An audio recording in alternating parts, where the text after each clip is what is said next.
I'm ready.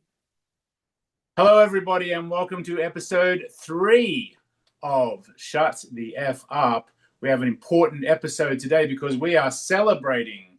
Allison, what are we celebrating? July is Disability Pride Month. July is Disability Pride Month. So we are celebrating, we are raising awareness. We've got a lot to talk about today, and I'm excited because this is our first episode in July. And we're going to flip the switch a little bit and run it back. And actually, we tell people usually to shut the F up about Seriously. things that we find that are inappropriate in the disability space. But today, we're going to tell people to speak the F up and Speak it up. Yep. sing it from the rooftops. And so, Allison, that's not a cue for you to start singing. Yeah, I can't sing, but I will. I will because Yeah, you know what? Like we've got a lot we're going not in the on. car. We're not on the passenger side. I'm Uh, gonna drive from the so passenger side. I'm a bit Yeah, worried about your turning mechanism as well. You're supposed to be like at 6 and 9, I think, or I 6 and 11, and look, if people you're don't all over the top of it. I am.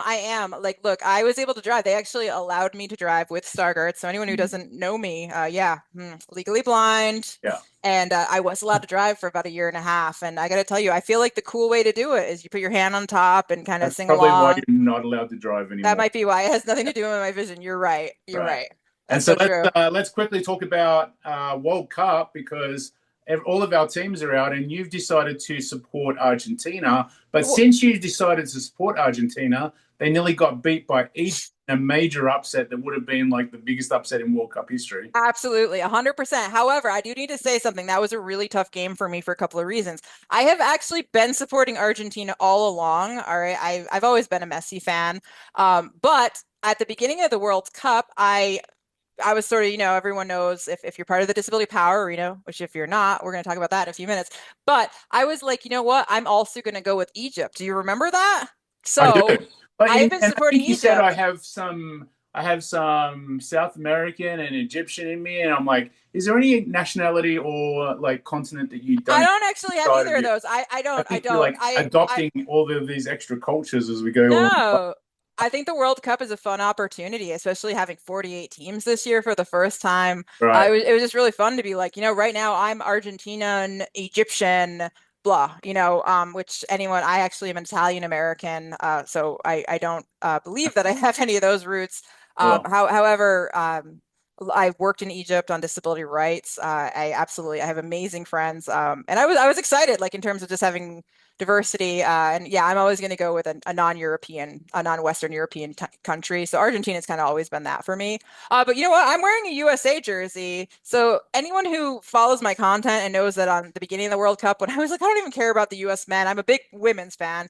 I did get kind of on that like, woo, let's go USA. you start Um, walking that country road, I take got me into it. I think the country roads, it got me. You know what I'm saying? I was like, right. take me Little home. John Denver will always get you. Absolutely. How could it not get you? And then like the other day, within like I don't know, once it hit 2-1, I was like, boring, done. Back to the women's. When is the next Women's World Cup? Right. Which is in 352 days, I believe. So let's go. Let's go. We're Someone's ready. counting. That's So good. I'm wearing my USA jersey for the Women's World Cup. Let's Well, go. the Australian women's team is a lot better than the Australian men's team typically, so I'm happy for the Women's World Cup too. That's awesome. Yeah, it's going to be fun. But no, I'm Uh, super happy to be here. And again, we usually tell, especially ableism, we're always like ableism, shut the F up, stop saying us. And but at times we were also talking tough love to our community, the disability community, and kind of being like, shut the F up, we got this. This time we're like, guys, don't shut the F up because this month and beyond, we want to be raising awareness about what's going on in disability in the world. So like let's make sure people are doing that. Including if we're talking about the World Cup, we want to continue anything that is accessible, raise awareness, like credit where credit's due for sporting events when there's accessibility, and something that's not accessible, shut the F up. I want to see content. I want to hear about it, people. and let's talk about adaptive football quickly because that's a great segue. I actually saw a video Yeah. the other day of powerchair football. Have you ever seen powerchair football, Alice?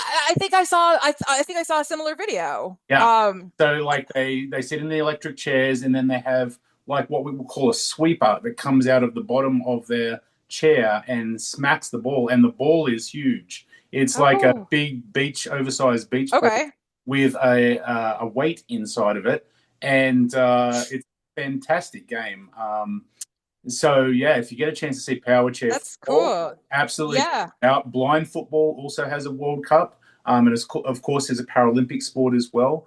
Yes, And and that is if you're seeing this, I've been seeing what's cool about what you're saying is I'm actually seeing a lot of content of different adaptive football, yeah, right? So I saw what you said, and I hope other people are. I'm seeing a lot of stuff on the blind football, and again, it is a Paralympic sport. I will tell you, when I was in London in 2012, it was so cool to meet all of the football players from like Brazil and all around the world, and just like hear their stories. Oh man, it was you're not allowed to say Brazil. You got to say Brazil, Brazil. Oof, yeah, well. Brazil, Argentina. Yeah, man. But no, it's really cool, and I hope people like be sure to take advantage and check out all of this content creation on adaptive sport because you and I we both love sports of all kinds. You know what I mean? And Absolutely. we want to encourage people with and without disabilities get out there. Find what you're gonna have fun with. Yeah. Yeah, and I'm actually wearing today. Had a quick wardrobe change from the arena Okay. that we just came out of with Coach's Corner. I'm now wearing the brand new U.S. Blind Tennis Association T-shirt that has a player serving a blind tennis ball outside of the American map with U.S. Blind Tennis Association, and then in Braille, U.S. Blind Tennis. That's that's amazing. Now, can people get that? Like, can we find that online and stuff? Well, not online yet, but it will be. But you had to attend the National Federation Okay. of the Blind National Convention to get first dibs on it, and we did sell a lot of T-shirts, and we sold out of blind tennis balls and sold out of tennis rackets. So everyone who attended the National Federation of the Blind National Convention in Austin, Texas, good job. You supported really That well and came and played tennis and stopped That my. is awesome. Can you tell us a little bit? Tell us about the tennis at NFB. Tell us about the National Federation of Blind Conference. I have been to numerous ones. I haven't been in some time, but I feel like for everyone listening, we want to kind of let them know what happened, what's going Yeah, on. absolutely. So I went down as president of US Blind Tennis Association. We did a kids camp on day one, which was phenomenal. We had 8 to 10 year olds, or 7 to 10 year olds, come in and play an adapted version, which was fantastic. They had so much fun. I got them screaming on the top of their voice, "Yay, tennis!" So check it I saw that video. out. Yes, that's an awesome video. So had a lot of fun there. And then we did the sport and recreation fair that first day afternoon. And we probably had 600 people come through with blindness and low vision, come through the sport and recreation fair. Massive opportunity to hit the ball up against the wall and have my coaching, which everybody just loved, of course. I'm sure. I'm I got sure. a This is couple the number one groupies, coach. Allison. I got a couple of groupies that Oh came back no. around multiple times because of the accent, of course. Yeah, Um, that's funny. Tennis addicts yes, also into the Australian accent. Okay. right. A little bit of tennis, a little bit of Australian. Groupies are good. And then, yeah, just so many people engaging, which is great. But it also gave us the opportunity to be able to have some really great meetings. So, along with me for the weekend was the adapted director of US Tennis Association, USTA. And of course, everyone knows the US Open that's about to happen in August, September in New York. And so he's the adapted director. He looks after 6 different adapted types of tennis across the USTA. And Evan was great. We got a chance to be able to meet with members of the NFB National Board.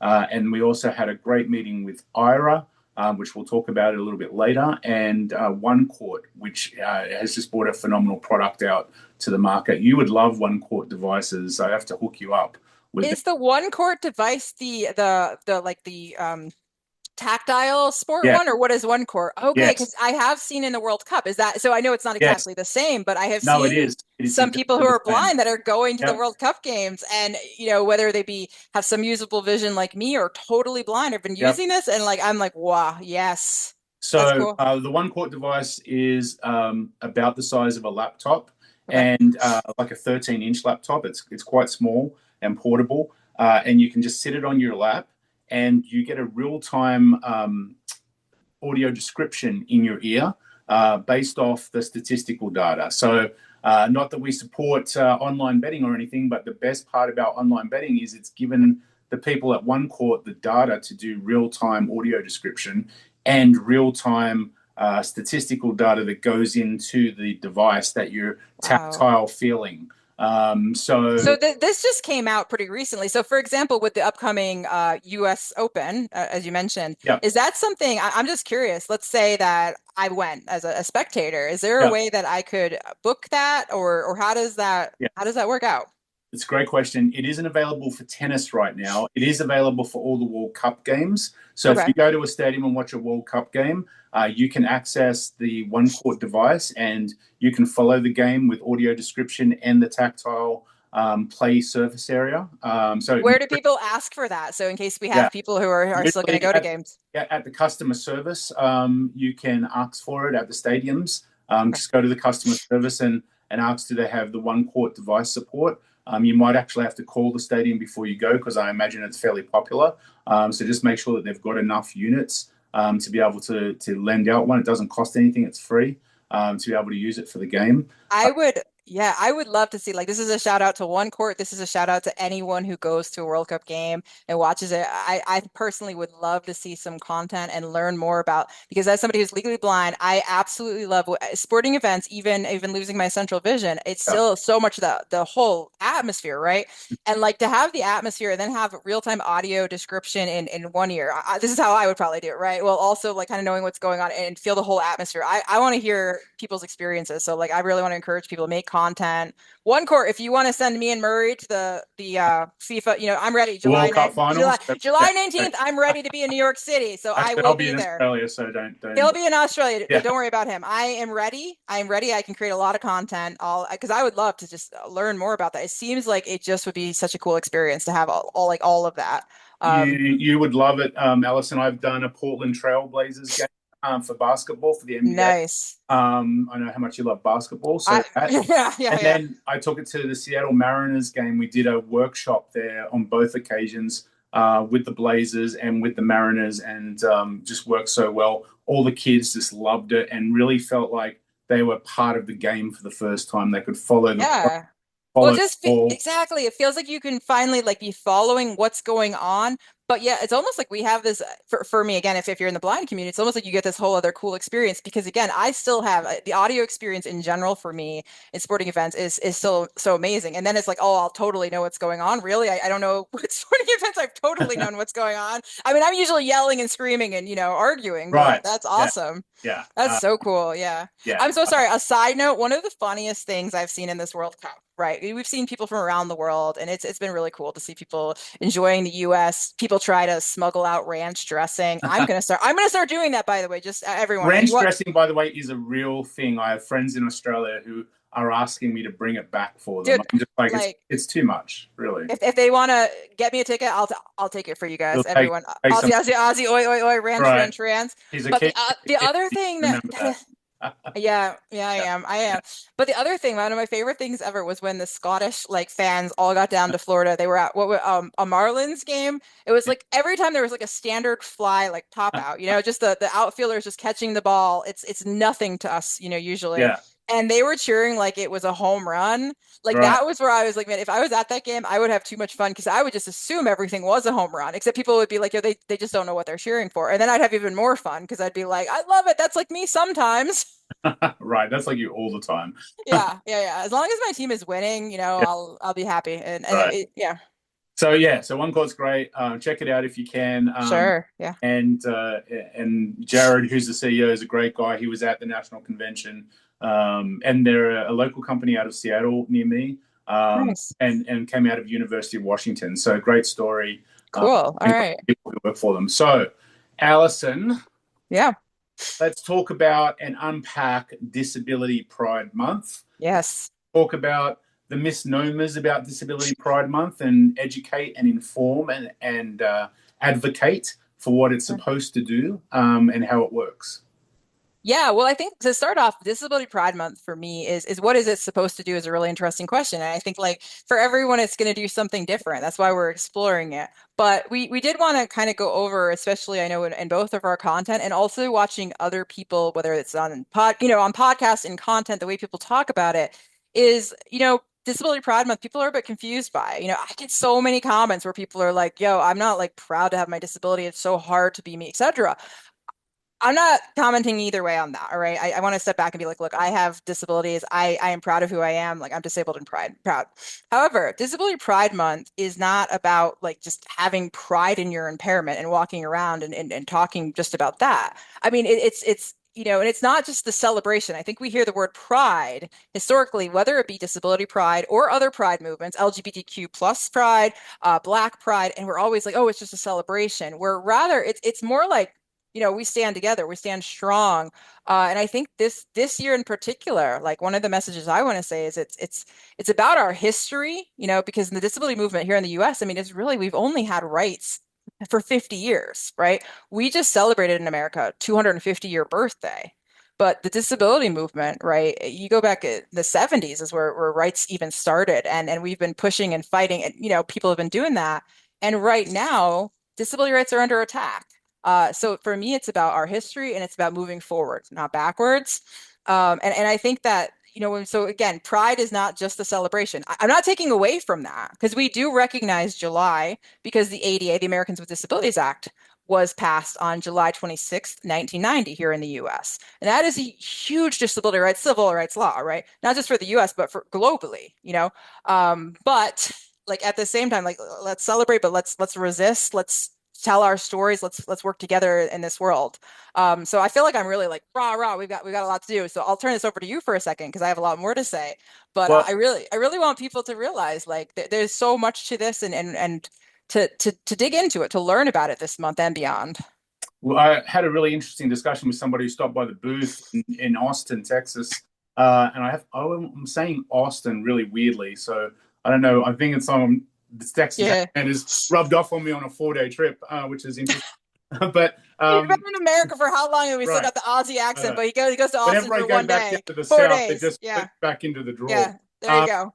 but we always think about disability in the worst case scenario, and Right. especially people outside of the disability spectrum also think of if you aren't totally blind, you're not blind. If you're not in a wheelchair, then you don't have uh, any challenges with your balance or anything like Mhm. that. It's the worst case scenario.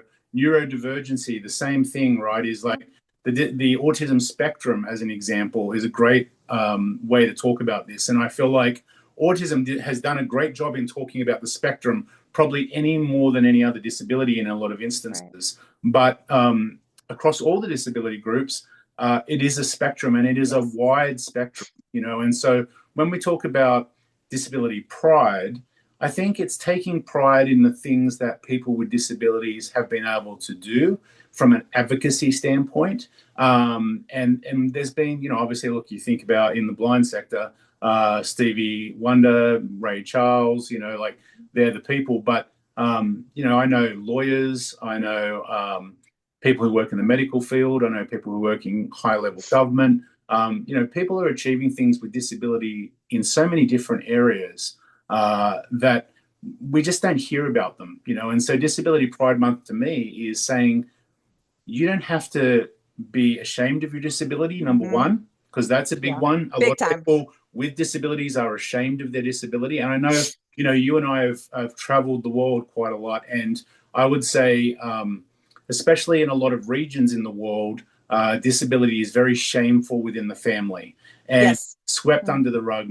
Don't get any services, don't get any support, don't acknowledge your disability. Hide it, Yeah, no I, matter what level, if you have a family member with a disability in certain parts of this world, yeah, hide them. yeah. And that's because of stigma and stereotype and that shame that comes down to us internally or family members. Yeah, absolutely. And so these are the things I think disability pride stand for, is to take away those shackles that we live within in that disability scope, and be prideful of what you've been able to achieve in your own circumstance. And we want to talk about that as well because, as you said, in the disability arena, people have different ways of life, right? People grow Hmm. up in different cultures with different levels of funding and support and resource.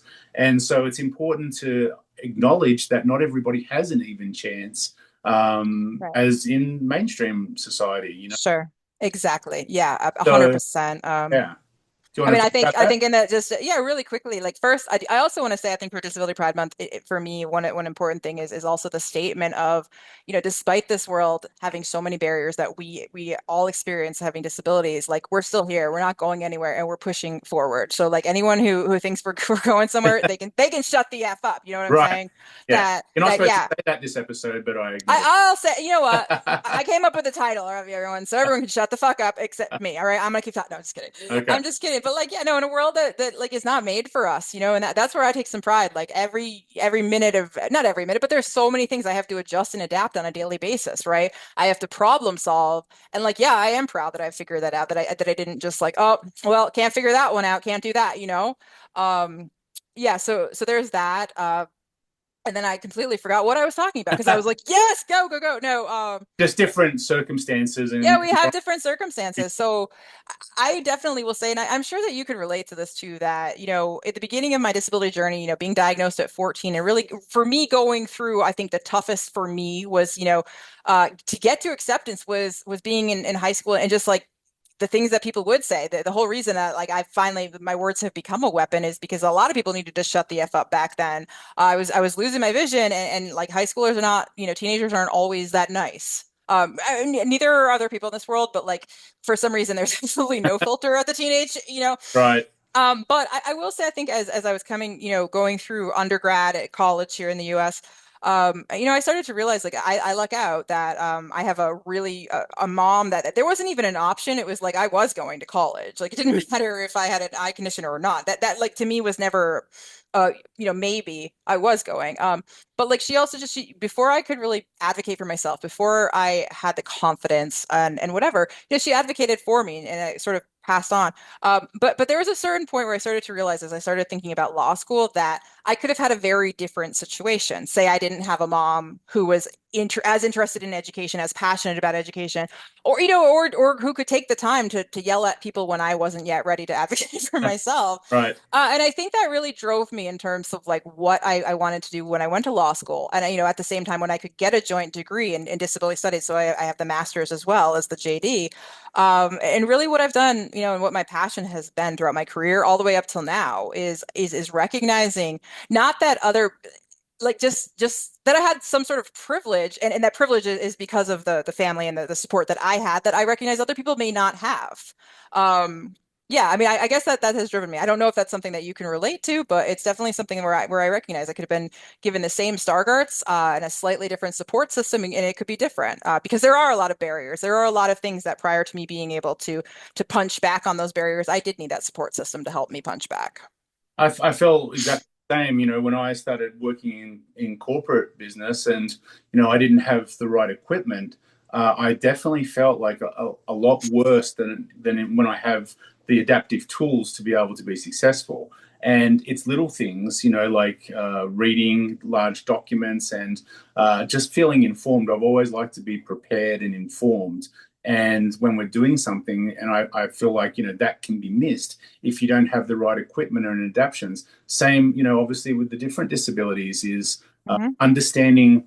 I think, people have a hard time understanding that autism spectrum to a large degree and how the brain works. And, I was talking to someone the other day and they said that, whenever they go out to a restaurant, they hear every conversation around them and they have to process every conversation and Hmm. take it in. And so their brain is working, 20 times harder than what the average person is. And they have to process all of that stuff. And so that's where you'll see a lot of people wear headphones, as an example, to block out some of that noise and calm their brain down.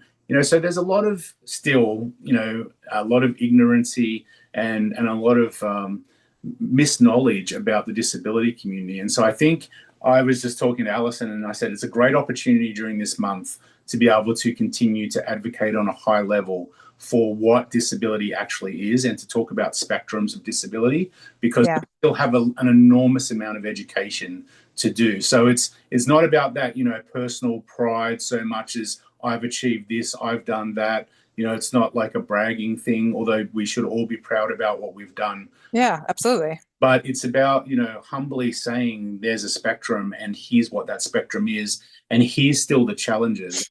even when we And think we're over the hump with, disability law, that's always being challenged. It still is today, in probably more so than ever in the last 30 years. And so with yeah. all of these things coming about, Disability Pride Month is the way to be able to really advocate for ourselves and have a platform to stand on and tell our story where more people might be interested in listening to it.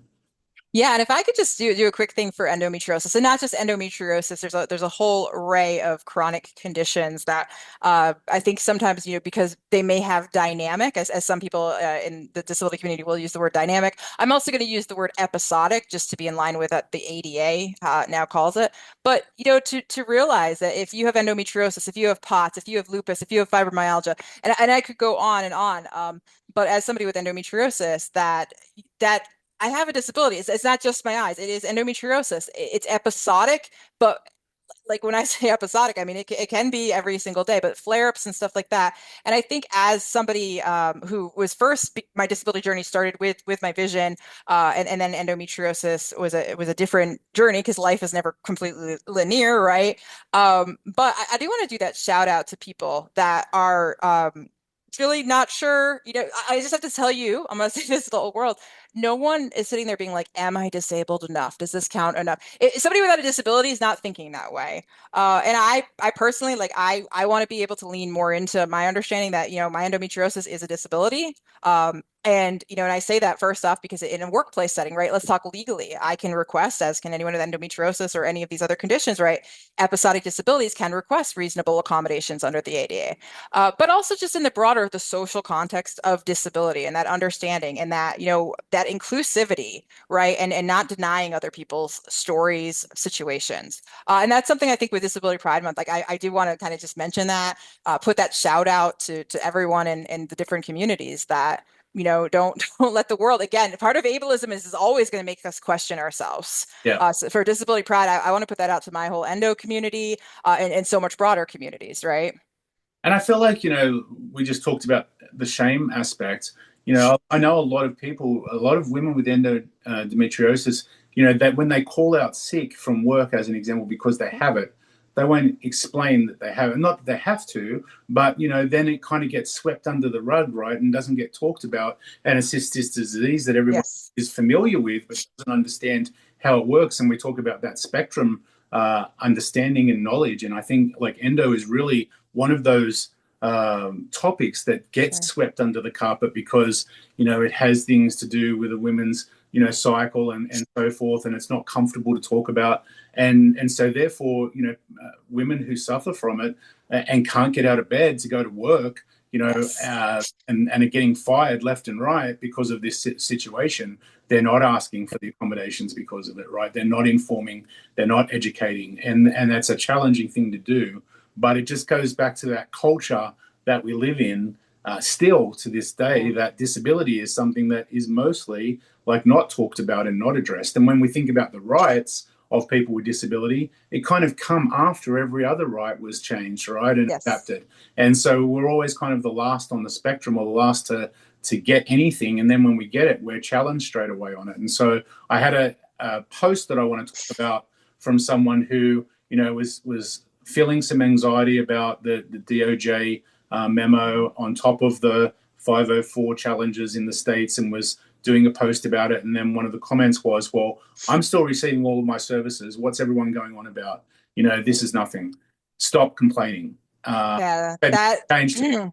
But Can I say shut the F up to everyone in the disability community who ever says that to anyone else? I mean, right. that's a problem. Yeah. And yeah, go continue. But I will say that Well, is one thing, man. I see it all the time, and we need to stop that as a community. But continue, yeah. please, And because this we person, invalidate each other, and we need to right. stop that. And this person just said, well, could you comment? Could you explain this for this person? And it was my pleasure to go into that, and explain, like, challenges on disability rights don't just happen randomly, right? They happen for a reason, as you've talked about. This memo came out on a day that people wouldn't have known about it or wouldn't have been looking at it as much, and they tried to sweep it under the rug. And they're challenging existing disability rights on a continual basis through this administration. And as we've talked about, this is not a political podcast. It's definitely happened on both sides of Yep. the aisle during different times. But right now, it's happening with this administration. And once they challenge something and it's not talked about and it's not advocated for, it's like, in a way, it's a direct correspondence with the citizenship, right? The birthright citizenship is how I feel. Yeah. Because if that would have gone to Supreme Court and they would have upheld what the administration wanted to do, you would have not had the right to have been born in this country, right? That's a massive thing. Right. And similarly, the government can take this to the courts and say, we'd like to overturn 504, and hopefully that wouldn't happen because the Supreme Court is there to protect these things from happening. But there's definitely an opportunity. And also we've seen things like Medicare, food stamps, essential services for transport cut, job opportunities for training and development of people with disabilities cut. So we are seeing these things. Now, they might not directly affect everybody, but they are happening. And it is important to be able to realize that just because something doesn't affect you in your specific circumstance doesn't mean that it's not affecting a lot of others in your community. 100%. I mean, I was like, being like, this is a shut the F up, but really it is something that absolutely frustrates me. I know it's not just a disability community thing only, but man, it is really unbelievable to me how many people will be like, well, like I don't, what does everyone talk about? What does everyone complain about? Who cares? Whatever. And one thing that I say quite a bit, and I feel so strongly about this, is that an attack on one disability type is an attack on all disability types. Yeah. And this isn't just me saying this in 2026. This is me again having that background in disability studies, having that intense understanding of, let's just call it modern disability history, since let's say the 1920s. Anytime that there's one disability type that they want to start to experiment more or put a list together or do this or that, it's never stopped there. It never will. So like I've said, if RFK Jr. wants to keep running his mouth about the autistic community, and I want to give a shout out to all of the people with autism and parents of the autistic community who have said the nicest things to me recently. Like, I got your back, and I know you've got my back. Yeah, I'm Yeah. from the blind community, but like, I truly believe what I say. I'm not just saying this because I know, and we've seen this in the blindness. We've seen the type of experiments and things, historically, even recently, that are going way beyond just basic research, Yeah. forced treatments and things, even down to like trying to change the color of people's eyes and stuff, going into what, like the 1970s, they thought that they could figure out Stargardts by like, if I didn't have blue eyes. I mean, Right. so I just want that to be like clear to people that it might not affect you today, or you might live in a state, and we can go beyond the US here too, right? You might live in a state or a province, if we're talking Canada or whatever it may be in different countries, that you are not as affected at the moment, right? Where at the state level or at a regional level in countries, there might be protections where you are that's better than the national level, same here, as in the US. But, again, history, we don't want it to repeat itself, and we certainly don't want to be going backwards. And I am not okay with, actually, just yesterday, and I'm going to do some content about this. It came out that something that is basically a state institution, about an hour for me, came out yesterday in the news that for the past 3 years, they have not had air conditioning.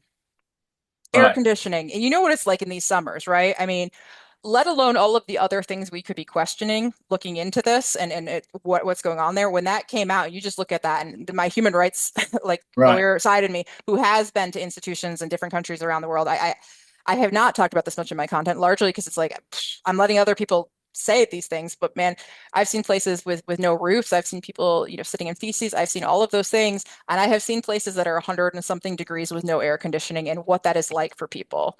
Yeah. And to see that near me, here in the Adirondacks in New York State, I'm not going to shut my mouth. And I want to use this month and all of the time to take my passion and fire up other people with disabilities and parents of kids with disabilities and our true allies. Like we can't let this go backwards.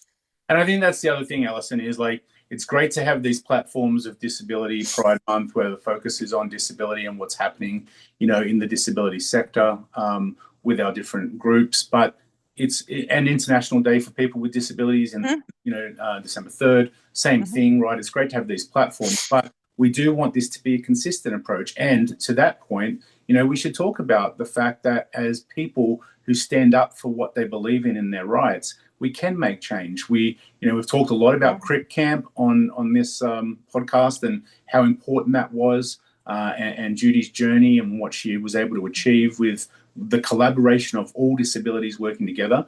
But we should also acknowledge that states who were challenging the 504 have gone off that now and repealed that. And so that's because people jumped up and down in their Yeah. constituencies and made a fuss about that being even Yeah. challenged, and so then they removed the challenge. So 3 states out of the 9, the original at the beginning of this year, In January, yep. away, yeah, yeah, So in January, there was an amended complaint. So we right, also acknowledge that there had been a complaint last year with 17 states. So first, we want to note that, 8 states had dropped out before the amended complaint, yeah, January 23rd, right? But since then, when I think that you and I, with me, I talk a lot. I try to raise awareness, and I know there are times where I have to ring the alarm. I really want to quickly do a shift about disability advocacy that's so important. Everyone, right? Your mental health and your nervous system regulation matters to the extent you can. So please do not constantly be doom scrolling all of the yeah, bad news, yeah, okay? Because we need to be all at our best. And I've had to learn this myself, honestly, Barry. I mean, there was right. time early in my Don't you career say I was where in I the was gonna take everyone down as a human rights lawyer, everyone in the world, but I've had to learn, like, step away, and there's other things I can do to be but I do want to, yeah, absolutely. We have seen South Dakota, Indiana, and Kansas have dropped out of that lawsuit. So we now only have the 6 remaining states in the lawsuit, and all 3 states that dropped out, it's public pressure. So if you're listening and you're like, man, I'm so terrified, and I know so many people have been messaging us, they're scared. Absolutely, we want to raise alarm, but I don't want you to be so scared. Like, I want you to realize that we are also in the US, 1 in 4 people have the disabilities. In the world, there's over 1.3 billion. The World Health Organization estimates over 1.3 billion people with disabilities. We are the largest marginalized population on Earth. One of my big things, and again, going back to disability pride, is we need to work together across our disability types. We need to stand together. We have power in numbers. They want us to shut the F up. The backlash that they've had since January, with the calls, with the emails, with the town hall meetings, with showing up at, diners, churches, PTA, everything, show up and talk. And not everyone has to advocate in the same way. Not everyone, you know what I mean? We all find our strengths, we all, whatever. But I do want to say, like, if you're terrified, if you're listening, and if you've been terrified over the last couple of weeks, please realize we have power in numbers. We're Yeah. ringing the alarm because we want to bring that power together. We want to bring you in. Um, So but now's a great time to reaffirm that switch number that people can call if yep. they should call, Yes. raise their complaint about the DOJ Yeah. challenge to the disability rights, and Yeah. then also if you're in the state where there's still those 6 states, do you want to just quickly go through those states? Yeah, well, if I could first go over, the Capital Switchboard is the number that you're going to call anyone in the 50 US states. Honestly, if you're not in the US and you're listening, we'd love you to do that too, but you're not going to help towards our metrics. Is 202-224-3121. Okay. And what you're going to do is you're going to leave a message for your US House representative. You're going to call back. You're going to leave messages for your 2 US senators. Honestly, I can give you a script. I will say, if you're not following us, please follow us on social media. My handle for all platforms is at Allison, so Allison, access, so ACCESS. Um, I'm TikTok, Facebook, YouTube. What else am I on? Instagram. Um, but you can find me there. I have the numbers there. Murray, if you want to share your stuff in a minute here. I do have scripts there, but I'm going to be honest, Murray. I truly believe, if at the shortest thing people could say is, hi, I am a constituent of yours. Disability rights matter. We need to live in the community. Yeah, Okay. 100%. Yeah, Now, the scripts itself, again, please check us out. I will say, putting more detail in and saying, I want to say, can you publicly oppose the June 18th memo about Olmsted? All of that is absolutely amazing. But the reality is we need to be flooding our elected officials' phone numbers. I yeah, also want to put out, just a quickly, sorry, just like a lot of info, right?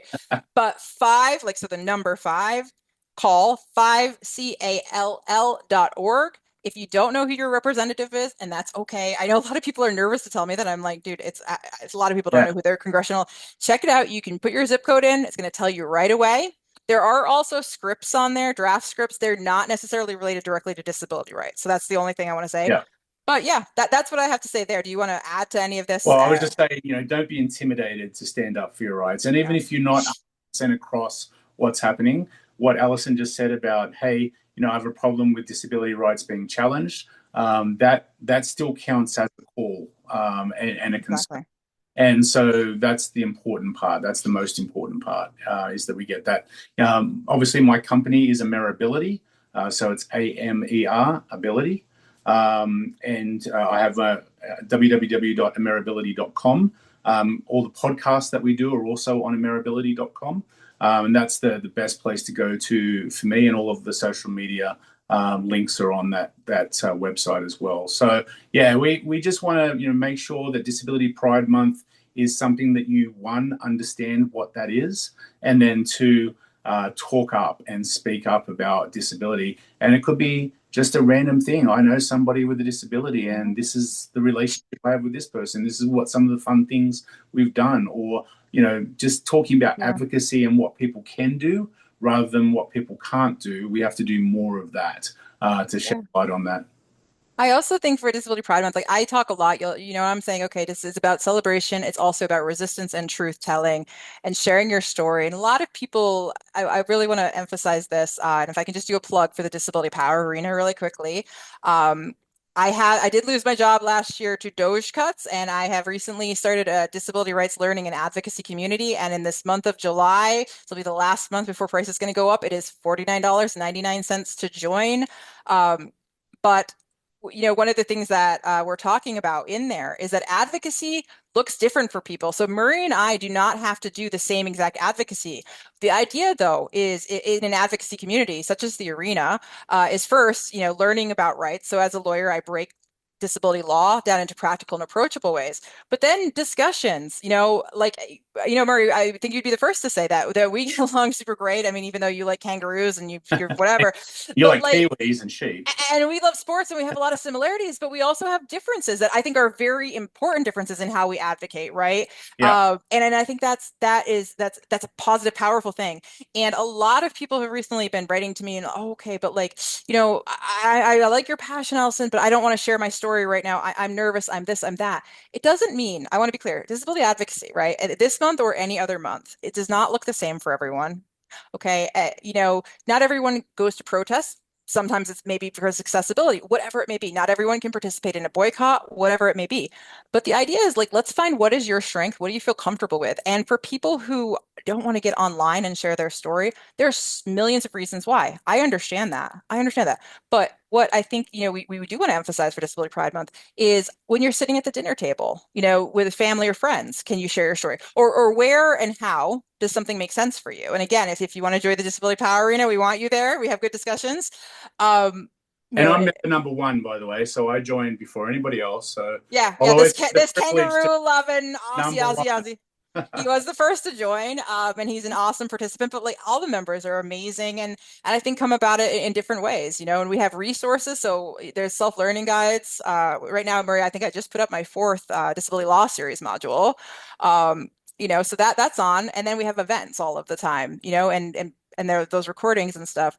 But yeah, I think that one of the things for Pride Month is just letting people know that you don't have to do it the same way. When we Right. talk about raising awareness, right? It's the same thing as that not every disability type is the same. Not everyone with the same disability type, that there's spectrums, there's this, there's that, there's diversity within disability and Yeah. all of that we recognize. But if we work together, we find all of our strengths, all of our comfort zones. That's how we're going to make change. And we got to do that. We got to do that. And yes, let's be terrified. Let's ring the alarm, but like let's work together. Let's see what we can do. Because I really think we can tell the whole world to shut the fuck up and break barriers and shatter stereotypes. And That's I've what I been think. working in the disability spectrum for 35 years through sport or business, and He's very young. I am very young. Actually, one of my workshop participants the other day said, "Oh, how old are you?" And I told them, and she's like, "Oh, really? I thought you were like in your 30s. You're so youthful." And so I'm like, "Well, you can just come around with me to all these different things that I'm doing. That's awesome." Yeah. Now But, he's got like another new best friend aside from right. like all of the tennis, I do his have friends that tennis like the groupies. Australian accent. Yeah, I have some groupies who love a little bit Yeah. of tennis, love a little bit of Australian accent, but it's He like loves the groupies. He's happy with it. Yep. not all one thing. But Yep. with great power comes great responsibility, And Not the groupies. Meanwhile, I have people in my comments like referring to me as the grabber Olympics. I get the most ableist comments. Well, you have all like these people that are like, yeah, go Murray. I'm like, right. But it's true, and I feel like there's some really good things happening. We're definitely focusing on things that need the advocacy, but there's also some really good things happening. And when the disability community holistically is challenged, that's where we've really been able to stand up and collaborate. mhm, And we'd all love to see more of that. We're definitely with the discussions that we're having and the podcasts that we're doing, and the advocacy that we're talking about. We are getting more feeds from other people who are involved in the same yeah. things, and that's great because those are really important things to work together. So if anybody, Absolutely. If I could actually do a really quick plug, first, there's a couple of things. Murray has 427 podcasts. You got to check them all out on Amenability Services. But Ameribility.com. second, I will share this in the comments and stuff. But I have somebody that I'm a mutual with on TikTok, Advocate Paige, who does an incredible short podcast. She does special editions, etc. Is offering on the 15th of this month, so just in a couple of days, July 15th, a free IEP session. So I'll be sharing that. I cannot off the top of my head think of the name of the podcast or whatever, but Paige, I promise we're gonna send this to you, and we're gonna be making sure people are aware of what's going on. But yeah, found that simply because of exactly what Murray's saying. We're talking, we're learning from each other in different groups, and we got to keep doing that. And the IEP system, I mean, there's so many parents that are just like under pressure to be able to understand how to advocate for their child and then getting their child to advocate for themselves, which is the next step, right? And so Exactly. Yep. I've seen some great stories where kids are advocating themselves in their own IEP meetings from like 7, 8, and 9 years of Yeah. age. And those people grow up to be Allison. So be careful what you wish for. No, because I wasn't even in college advocating for myself yet. But yeah, exactly. But like I think it's a real issue, and it's great that we have people from the community who can help with that. There's so many great services Yeah. that as we talk about, we're focusing on some of the challenges, but there's some amazing things that are Yeah. available to assist people, and the disability community really rallies around each other very strongly when these things are challenges. So out of good, Absolutely. out of bad comes good for sure. Yeah, and I think that that's where we have to keep on, where we're seeing stuff. Honestly, so I have been mutuals with Paige for maybe a year now, and here and there we'll have comments on each other's content, like, hey, that was a great video, etc. Um, and it was really after I did a video a few weeks ago after the Department of Education officially announced the move of OSER, the Office of Special Education and Rehab Services, OSERS, to Department of Health, while also putting the Office for Civil Rights from Department of Education is going to Department of Justice. And I just did a short video, and she literally like just sent me something in my DMs, which if y'all know, I'm not always great because of my blindness. I don't always see my DMs in a timely way. But that day I did, and she was just like, "Hey, Allison, I did this short podcast. It was a 12-minute special edition, and it was so good. I mean, I shared it out to my followers, but that's where I do encourage us, not just this month. I'm gonna say it because we have the platform in July to be like it's Disability Pride Month. Every month, every day, guys, come on, let's go.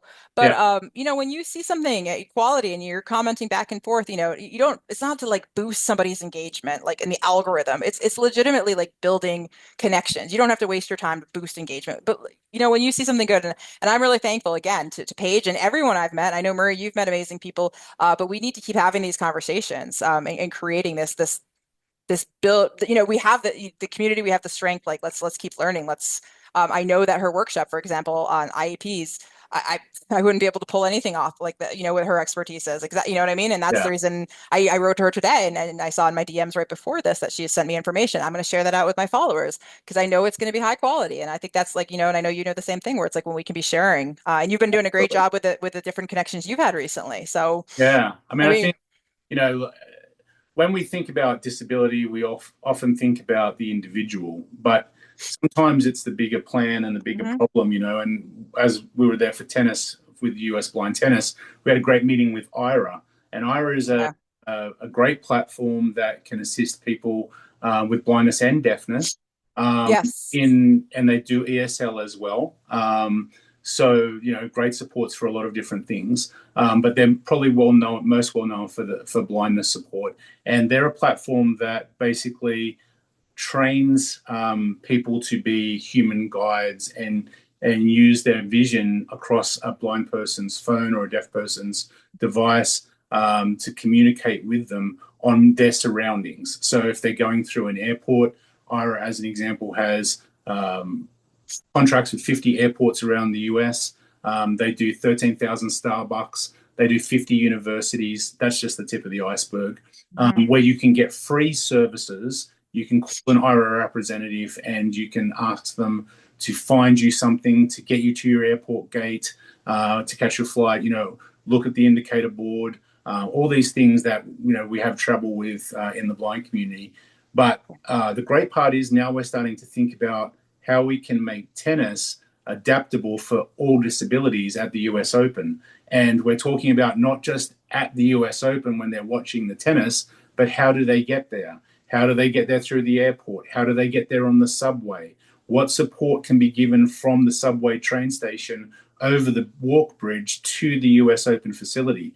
And so I'm just proud of, IRA and NFB and One Court and USTA to be able to start to Yeah, have these conversations and think about these things broadly because it's about time, that absolutely. bigger picture discussion. And I just love for those bigger picture discussions to have. And rather than put a band-aid fix on something, Yeah. and I was in Austin, for 4 days, and I saw more Waymos than I've ever seen in my life, and not just Waymos, self-driving cars, but Zooks, the taxis as well. They're Okay. spinning around everywhere. It's like the future.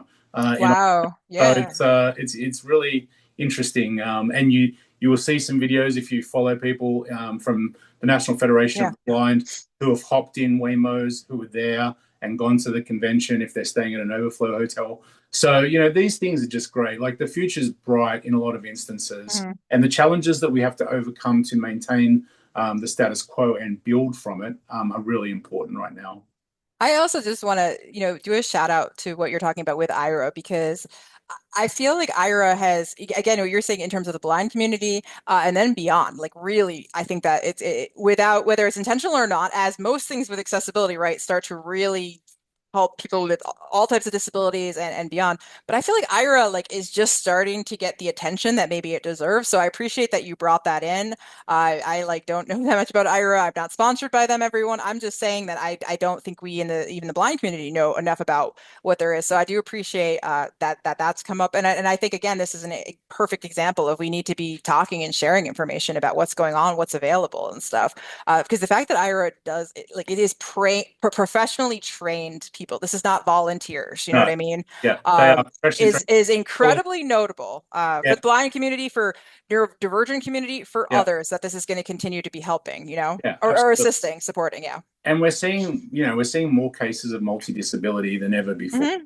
And so that's important to talk about. Yeah. When we talk about blindness or deafness or Hmm. any other individual disability, physical disability as well, we are talking about so many people with multiple disabilities, and it can happen at any time. You can be in a car accident, Yeah. and you can have any disability at a drop of a hat. And we Yeah. hope, obviously that doesn't happen, but it does. The reality is it does. Yeah.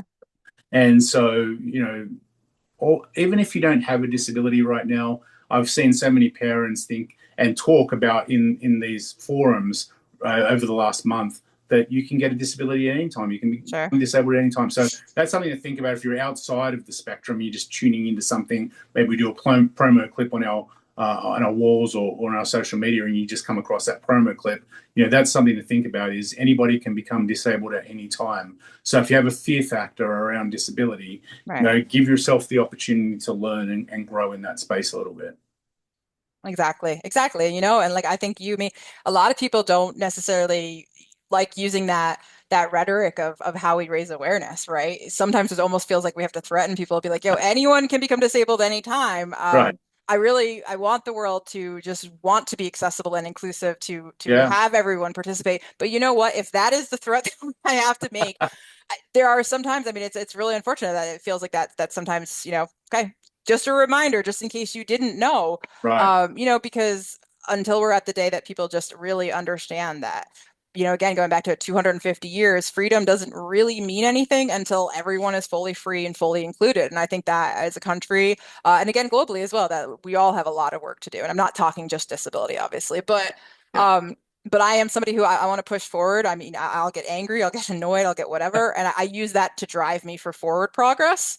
The most part, I don't know, Murray might disagree sometimes when I'm like yelling about Duke or something. But I, and that's kind I of think like you have that's to, what I want, but like, if that progress, if that anger has to be sometimes translating into if the only thing somebody gets is that, hey, this can happen to you, yeah, fine. I'll use that at the moment. But I dream of the day I don't have to use that argument. right. She also has Stitch and Spider-Man apparel on her, giraffe. I've always got I have my blind tennis ball. I am ready Yeah. to play Have right you have you now. hit it? Have you hit it yet? Dude, I have a little bit, but I haven't been able to get to a tennis court aside from the other Uh, day when I was driving my Ducati to Seattle, but then it didn't make yeah, it. didn't make it. Yeah. I was gonna go, everyone I know, there was the big controversy about the US, striker, which really honestly that game was so embarrassing. There was no need for controversy. But Right. like I just was like, you know what, I'm gonna alleviate the controversy. I as a 42-year-old woman, blind, will just take my scooter that goes 3 miles per hour from the Adirondacks in northern New York to Seattle. I will be the striker for the US men's team. And honestly, I probably could have been the goalie as well that night, and we would have possibly done better. Right. I Yeah. have actually played goalie for disability soccer. So we used to play in a league in Sydney where we had low vision teams take on deaf teams, take on uh, teams with autism, and then cerebral palsy. So it was a big like disability. So it was like legitimately in sports, like how Yeah. people always are trying to like have us fight against each other because they realize if we all Right. work together, the Yeah. power. They literally like within sports are like, this is how we're going to Yeah. start to It's divide the you all by Spectrum League. Yeah. Spectrum. interesting, interesting. And there was a lot of really good games, but I did play goalie a couple times, and yeah, so it's an interesting. I feel like I have a legally blind confession. I'll make it right now, which is that I was going through like losing my central vision in high school, y'all, and I was still very good at basketball. Okay, that because I was inside, but I was also the goalie in soccer, All and right, I got to the point where I really didn't like it because it's a little bit too boring for me. Except for, of course, when it's not boring, it basically means like at high school girls soccer where I live. When it wasn't boring, it means the other team was way better than us. It was basically like we were playing the U.S. women's team and right, we were JV. So what it wasn't boring, it was basically just getting peppered the way that Belgium peppered the US the other day, okay? right. But That's not otherwise it was boring. But here's the thing is like with Stargart, sun very, very early. I know that lighting can bother people with all types of vision things, but very early with Stargarts because your macula is what protects you from the sun. And at that time where after high school, like it's the early evening is when you have your games up here, anyways. And it's right when the sun is kind of going down. And I got to the point where I like it was so funny. I was like, yes, I am like leading the league if you go to basketball and 3-pointers. But like honestly, I'd be like, guys, I hate playing goalie, and I just was not yet at the point to just legally blind confess I can't even see the fucking ball when the sun's out. But there you go, everyone. Now you know. There yeah. you know. That's why I was like, Hey, it's not as bad as driving like heavy vehicles, which we've also had yeah, concerns about recently. So I have a lot of everyone's kind of coming confessions. out coming out of the closet in Everyone, yeah, to drive without seeing and all this good stuff. So yeah, it's that's all true. That's true. Well, Alice. we've had some fun. Yeah, we've The had some hour fun has today. gone by like that, as it usually does. Yeah, it does. Are there any final thoughts that you'd like to wrap up for Disability Pride Month? We'll have another episode, obviously, within this month, but our first one. No, I mean, I'm just excited. I think we covered a lot today, and I think that beyond just the disability spectrum and that we showed, and this is what I think we try to show is Shut the F Up. It's a disability power podcast, is that disability, we're everywhere. We can like sports, we can like, we like every aspect of society, and that's the reason we not just want to, we need to be included. Yeah. So I feel, like I feel like we had a fun talk. I did anyways. I hope that everyone listening, and I would love to. I know that, my kangaroo friend over here actually is flying back to Kangaroo Land next week, but I think that we are hoping to have another Shut the F Up live Yeah, event. international via satellite, I You think. know, so for anyone listening, if you're on TikTok, we do that usually on TikTok. We would love to hear from people in the comments across platforms. if there's other platforms, because I do know TikTok sometimes isn't as popular as others. So let us know because we could probably figure out a way to do a couple different things and have discussions with you all. Well, now that you've branched out and you have thousands and thousands Yeah, of people yeah, across the World Wide Web in every social media yeah. All platform, because I got angry about yeah, what that DOJ that fucking memo crossed so many lines for me. people It was a red flag. people love angry people. Yeah, Yeah, well, angry and and, for a reason. and Yeah. you fit the bill, my friend. You fit the bill. Yeah, and I think one more thing before I turn it to you is that we all definitely also going to be planning a live. I don't know if Maria will be able to join us, but within the Disability Power Arena, we're gonna do a live for July 26th, Yeah, Americans with Disabilities Act Day, and that is certainly not just for Americans with disabilities, not just for people with disabilities. We want everyone there. We want to have this conversation. We want to commemorate yeah, that finally that happened, and we're not going back on it. We're going forward, yeah. people. If you want to come and ask Alison the hard questions, especially if I can't be there, that's a win-win. Yeah, exactly. So it's like all of my stuff, everything's falling off my desk right now. Ask me the tough questions, people. Let's go. Yeah, anything with Stitch related. Yeah, so that's all I have to say. How about you? I just want to thank everybody, of course, for listening in. We definitely want your comments. Bring them up to us. We love helping, talking, educating, whatever we have to do. We'll do it, and keep tuning in. Keep making sure Yeah, you ask the questions, because if you don't know something, the best way to find out is to ask. And this is it's a judgment-free zone. We really want that open discussion to happen across this month. and I can't shut the F up. I'm so sorry, people, but I do want to make a final point, which is we did our second episode on June 19th, so Juneteenth, and we gave a shout out to that very important holiday. I Absolutely. want to note, though, if I could say this really, really quickly, because this is one of the things that just pissed me off the wrong way, was on the 18th is when the DOJ memo came out. Right. And I didn't have electricity part of that day. Remember, there was like the tornadoes Yeah. and storms. So Tornadoes. Yeah. we actually, like Murray, we're both in the blind community. We can adapt and adjust. We did it on the 19th. I think we were both excited to acknowledge Juneteenth. That's such an important Absolutely. day. Yeah. But it wasn't until after I got off this podcast, it was about an hour after we did it that day, so a federal fucking holiday, that I realized that DOJ memo. I mean, they tried to sneak that out and put it on a federal holiday, the night before and all of that. And that's part of the reason people we're not going to shut the F up. I hope you're all having a great month. Happy Disability Pride Month. I'm done. Murray. Are you sure? Are you sure you don't? I don't believe No, no. Go follow me on social media. Just if Alison has never you want done to it. hear me yap. If you want more Alison, she'll put out about I don't know. 400 videos every day, Yeah, maybe. with a different tilt to it, which we all love. Every single one of them. I spend a lot of time just liking and commenting, liking and commenting. So if you've got nothing else to do in your day, follow Alison. That'll be cheap entertainment for you. Awesome. This was fun. Thanks, everyone. Good Peace luck, out. everybody. It'll be up before this weekend, by tomorrow morning. So on all the platforms, YouTube, Spotify, iTunes, but do go to www.ameribility.com, and all of our podcasts and all of our episodes are listed there as well. Thanks again for tuning in. We hope you have a fantastic Disability Pride Month. I'll see you from Australia next time, and we'll see you in the live hopefully as well. Peace out, guys. Bye. Bye.